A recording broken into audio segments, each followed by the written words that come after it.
When someone comes into audition for April Webster, what should they expect? And maybe another way to look at that is, what is the proper protocol when you come into audition? Well, a number of things. When you come into audition for anyone, not necessarily just me, but if you come into, you should be well-groomed. Showering is a very good idea.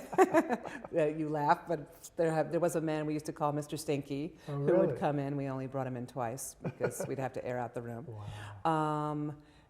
To wear, you don't have to wear clothes that are, I don't want everyone out in the audition wearing cowboy boots and a cowboy shirt if it's a Western thing, but just something that will indicate the character so that you'll feel more comfortable. Some people don't, that's fine, and they can still present the character. But if you're in raggedy jeans and a t-shirt and boots and you're coming in for an attorney, it won't give you the physicality that you need to present that character. So to come in well-groomed, to come in dressed appropriately, not wearing flip-flops or your baggies or something like that. And to be prepared. What about props? Should they bring props?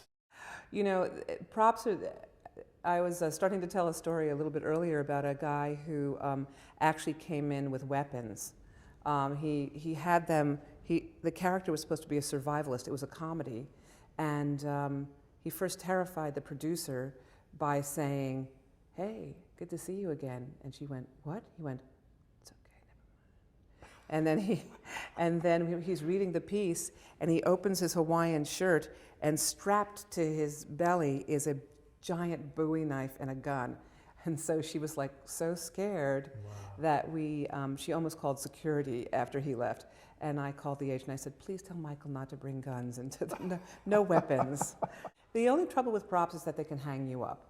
They either don't work, or they get stuck in your pocket, or something like that. If you need a cell phone, great. If you're supposed to be on the phone, you don't have to do this. You can just use your cell or something like that, because it'll usually slip out of your pocket pretty easily. It should be turned off, however.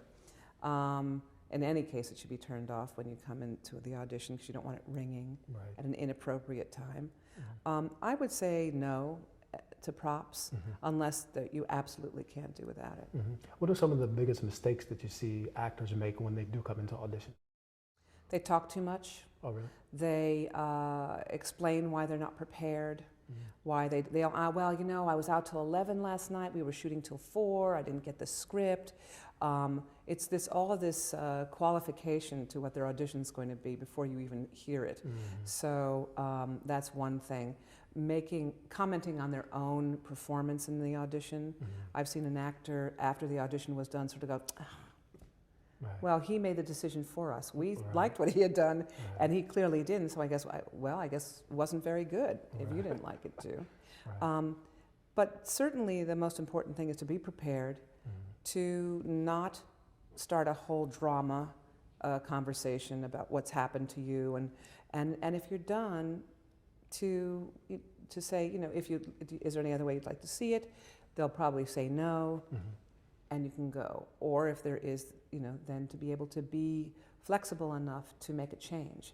So that, this speaks to how you prepare. And when you pick up the material, what choices you've made, and how willing you'll be able to be to make a change as to what those choices will be. So if the casting director asks the actor to do it in a different way, that's not necessarily a bad thing. No, not at all. If I'm asking you to do it another way, it may mean I just want to see if you can make an adjustment. It may mean that I want to see more of what you do, or it may mean that I see something there, but your take on it was sort of in the wrong direction. So I'd like to see you try to do something else. Sometimes I'll have someone do it again just so that they can relax a little bit. What about callbacks? Is there any particular advice for callback auditions? Yeah, I would say when you're being called back, you're being called back for a reason. One is that we liked your look, we liked your personality, and we liked what you did with the material. The callback is not the time to then refigure how you're going to do the material. I've seen people come in and do a completely different performance than the one they got called back from, and you sort of go, he was really good in the pre-read, Right. and when they've come back, they've figured that the actor has figured that they need to do something much more, or they have to improve upon what they did. No, we want to see what you did. That's why we're bringing you back. Right. April, what do you think that actors don't know that they should know?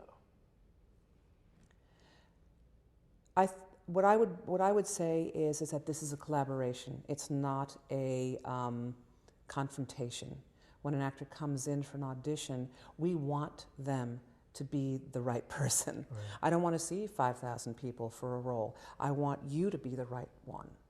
And if that can be understood, that this isn't A, a competition, B,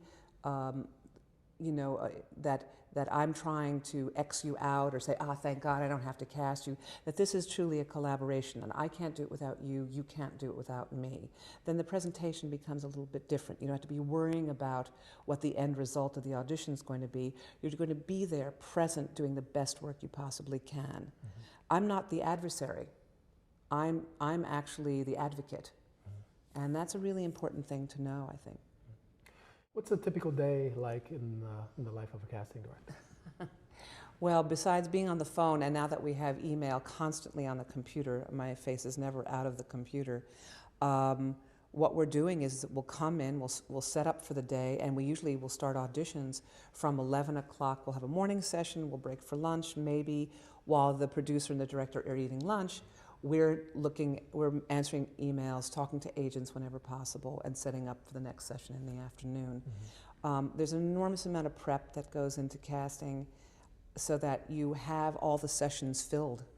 Right. You don't want to bring your producer or your director down to your room to come watch auditions if there's only 3 people showing up. Right. I mean, unless they're really special, great people. Sometimes you'll set up meetings, which will take a little bit longer. But most of the time we are in constant communication. Either we're on the phone, we're on the computer, or both simultaneously. We're constantly talking to agents and managers, trying to meet new people, setting up generals, setting up sessions, and being in session as well. Reading scripts so you know what you're looking for, constantly in some form of communication.